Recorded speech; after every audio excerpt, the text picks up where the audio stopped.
let's talk about some of my productivity hacks. My name is Dr. Erica Steele. I am a board-certified naturopathic doctor. I hold 6 degrees in my field, all in the natural healthcare space.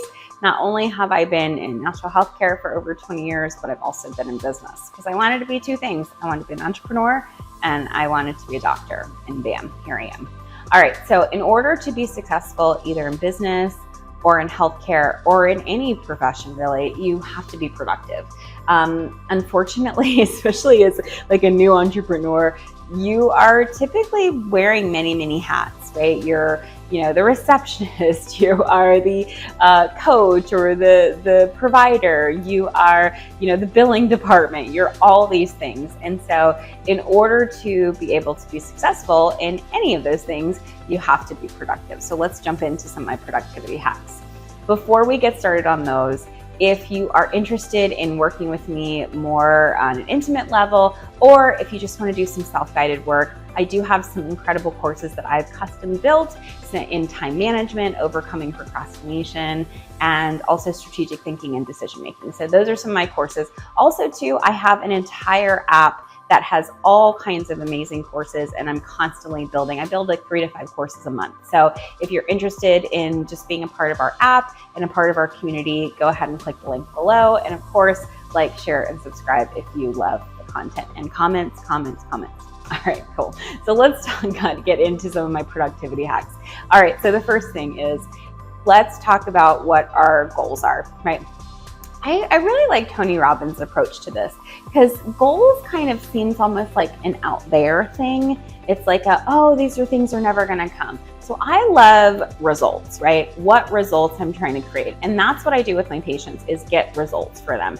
And sometimes they don't like it, but that's the accountability side. But we wanna create some achievable results, right? And how do we do that? So we look at the big result that we wanna create, and then we break that result down into these little bite-sized, I'm gonna use the word goals, to be able to accomplish. So let's say you are wanting to build a brand new website, right?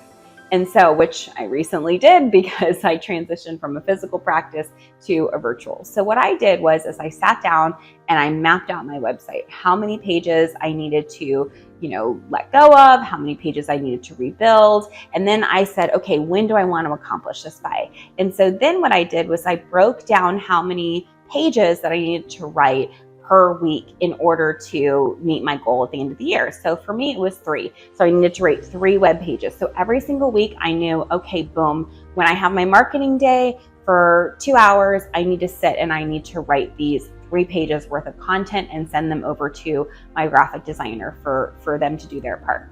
So those are things that you can chunk. You can get your big chunk, and then you want to break them down into small chunks so that they're achievable. And that way you're productive over an extended period of time, and you don't put a lot of pressure on yourself in the moment. All right. So the second thing is prioritizing your tasks effectively. So it can be really tempting to want to overschedule, overcommit, especially to, like, I have a dysregulated nervous system from complex trauma as a child. And so I will have a tendency to overcommit, overschedule, overindulge. And so I've had to learn to really go, you know what? It's okay to put breaks in. It's okay not to get everything accomplished that I think I can. I can actually do maybe 3 things instead of 5 things. So making sure that you chunk yourself out realistically, but also giving yourself lots of time and space so that you're not pressing yourself. I remember early on in my career, because I was so built to perform and I was so built to achieve and accomplish, I knew that I could work continuously without a day break for 45 days. And then I would need to take 1 day off, right? 1 day rest, and then I could work again for another 45 days, right? How I came to that understanding is crazy, right? But I learned from them because, again, I hadn't really healed my nervous system at that point. I hadn't really learned what it meant to have a healthy nervous system and to really be incredibly productive. I just knew if I work, right? In the words of Rihanna, that I could outperform and outdo and whatever. And what happened was I ended up burning myself out, and I ended up really my health suffered and my relationship suffered and my mental health and my emotional health suffered. So I don't recommend you to do that. So really prioritize your tasks effectively. The Eisenhower matrix really helps with that, where you prioritize things as high, or urgent, or whatever terminology you want to use, medium, and then low. And so I'll tend to scan my tasks, look for my urgents first, knock those out, then go to my high, then my medium, then my low, that sort of thing. And so that typically can help you with that. All right, so minimize distractions. So we live in a very distracting world, right? Talk about nervous systems, like dopamine responses, ping, ping, ping, ping, ping. We have, Google, we have notifications, we have Facebook, we have email, we have children, we have spouses, we have all kinds of things that are vying for our attention, right? And so you, right, as the productive human being you are, have to manage that. So what that may look like is you may have to turn your notifications off on your phone. You may have to set your phone, far away from you. You may have to tell all your friends and family that you are going to be gone for an hour. You really have to take control and ownership over your space. So I tend to work with professionals that are managers, upper managers, owners, that kind of thing. And a lot of times if they've had childhood trauma, they have now become people pleasers, and now they haven't healed that, and it's gone into their work environment. So what that looks like is they will literally have an open door policy, right? I am not a proponent of open door policies. I know HR, come for me. So because here's what happens with an open door policy. You are at the whim of other people, right? So they know that your door is always open. And so your door is always open. And so they're going to come by. They're not going to know that you've got a deadline or a project, or, you've got, you're having an emotional meltdown day. They're not going to know any of that. They're just going to know, oh, her door's open. Let me go walk in. And so then you're going to be self-abandoning all day long, where they come in and you're like, oh, okay, you're like that girl Friday. It's like, how can I help you? And so I teach my managers, my upper managers, my entrepreneurs to retrain the people in your life, retrain those people to send an email. They walk in, open door. Oh, okay, great. Love to hear from you. Send me an email. I'll let you know when I'm available, right? Or even instituting a closed door policy. Look, I have a lot of things to get done. You have a lot of things to get done. I really want to hear from you. Send your concerns to me via email. And then if I think we need to schedule a meeting, we can.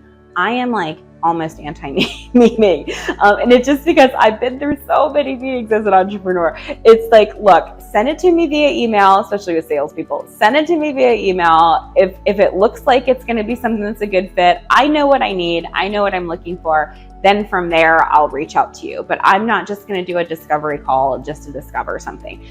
Send me a demo.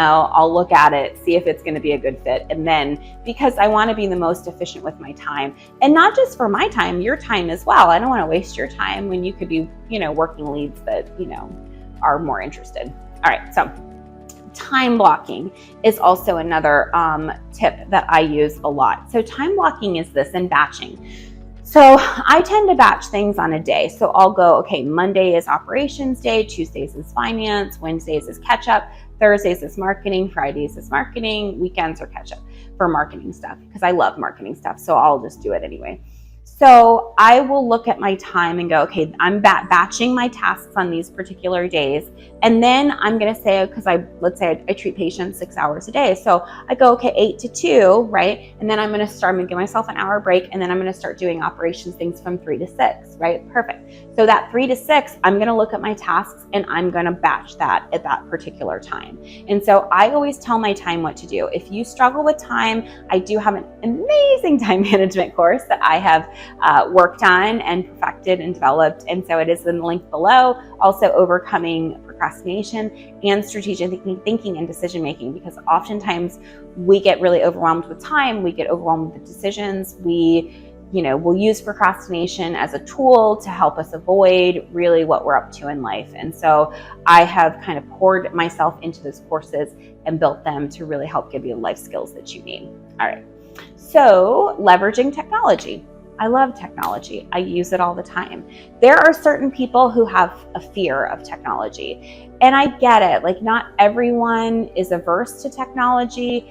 I mean, we really didn't get technology until later. I still remember dial-up. I still remember the streetlights having to come on. I mean, I remember all of those kind of eras of time, the beepers and everything else, right? And so I get it. Some people, they didn't grow up anywhere near that. I know the newer generation, it's like, they're like, playing on a tablet in the womb. I get it. So, however, technology is here to stay. It is not going anywhere. So whatever roadblocks you may have for technology, you really want to journal it out, get those limiting beliefs out, flush it out, and really make peace with it, because technology can be your friend. It can be your tool to really help just elevate your productivity and elevate your efficiency. I know with AI, like learning AI has been incredible. It has taken my productivity from here to here. Now, I don't use it for everything, but I do use it for things that are going to help me to become far more productive. All right, so 2 more things, and I will have to get my alarm, which is letting me know that my time is near. I like to take strategic breaks. So what that looks like is I make sure that I modulate my energy level. So, I may wake up full of energy, right? And then I may, like mid-afternoon, I may need to take a little power nap. I may work out, I may take a walk, I may drink some water, I may jump rope, I may do something to really get my energy back up. I may drink a cup of coffee. I don't have like sugar and cream and all that stuff. I just drink black coffee. And so I make sure that I create some contingency plan if my energy is not going to be there. And sometimes that's just taking a break. I also, when I go from one particular structure to another, i.e. I'm treating patients for 6-hour block, I'll transition from that, give myself an hour break, and then I'll flip to my business stuff. So I like to take those strategic breaks, because if I just work, power through, I'm not mentally going to be focused. I'm not really going to be there. The same thing is if I'm working and I literally mentally or emotionally don't feel like I'm there, right? I will stop. I will put it down. I will go relax. I'll go do something so that I'm not pushing myself. I get out of the business of pushing myself, because if I push myself, then I'm not going to really be of good service to myself, and I'm not going to produce good work. So the last productivity tip that I'm going to give you is reflection and continuous improvement. This kind of goes into learning, right? So if you're self-aware, which hopefully you are because you're watching this video, is to really look at yourself and go, okay, how am I doing overall? Am I doing well at this? Am I not doing well at this? And then if I'm not doing well at this, what do I need to put in place that's going to work better, right?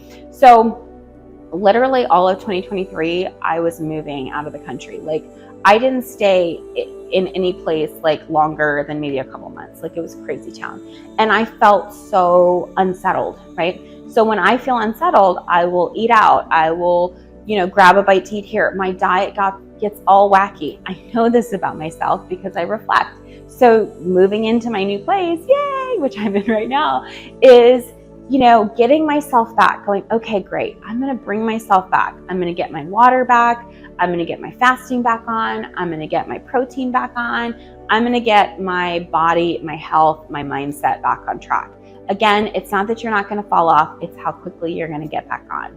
So these are some of my, I would say my best productivity hacks and things that I have really used to help myself be successful and take my life from here to here. So if you want to learn more from me in terms of how you can take your health and wellness business to the next level, or you want to learn how to be a holistic health coach, I am not a coach, I'm a doctor, but I teach coaches and they work with me, and they work with me with my patients, which is super fun. If you want to learn more of a scientific blend along with a holistic blend, go ahead and click that link in my bio. And of course, time management, productivity, it's all down below. So check it out. And of course, like, share, subscribe, and comment.